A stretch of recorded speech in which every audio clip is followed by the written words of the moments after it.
একটা গ্রুপ 7 জন তরুণ, তাদের মধ্যে একজনকে বলা হয় লিডার, কিন্তু তার দায়িত্ব শুধু সিদ্ধান্ত নেওয়া নয়, বরং 6 জনের কান্না চুপ করে শোনা, তাদের ভয় ঢেকে রাখা, আর দরজার ওপাশে যখন পুরো দুনিয়া দাঁড়িয়ে থাকে তখন সে সামনে দাঁড়িয়ে বাকিদের আগলে রাখে। হ্যাঁ, আমি আরএমের কথাই বলছি, ওরফে কিম নামজুন। যখন বিটিএস নামটা কেউ চিনত না, নামজুন তখনও বিশ্বাস রাখতো এই 6 জন একদিন আকাশ ছুবে। যখন জাঙ্কুক কনফিডেন্স হারিয়ে ফেলতো, নামজুন তাকে বলতো, তুমি পারবে, তুমি আমাদের গর্ব। যখন তাইয়াং আবেগে ভেঙে পড়তো, নামজুন চুপচাপ তার পাশে বসে থাকতো, একটা কথাও বলতো না, কিন্তু জানিয়ে দিত তুমি একা না। যখন জিন নিজেকে অবমূল্যায়ন করতো, সে বলতো তুমি শুধু হ্যান্ডসাম না, তুমি আমাদের ব্যালেন্স।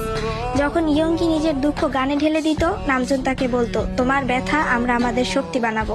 হোসেওকের ভয় যখন তাকে থামিয়ে রাখতো, নামজুন ছায়ার মতো তার পাশে দাঁড়াতো। আর জিমিনের চোখে যখন অশ্রু আসতো, নামজুন এক ভাইয়ের মতো তার পাশে গিয়ে তার হাত ধরতো। সে কখনো নিজের কষ্টগুলো দেখায়নি, কারণ তার কাছে লিডারশিপ মানে সবার আগে নিজেকে নয়, বাকি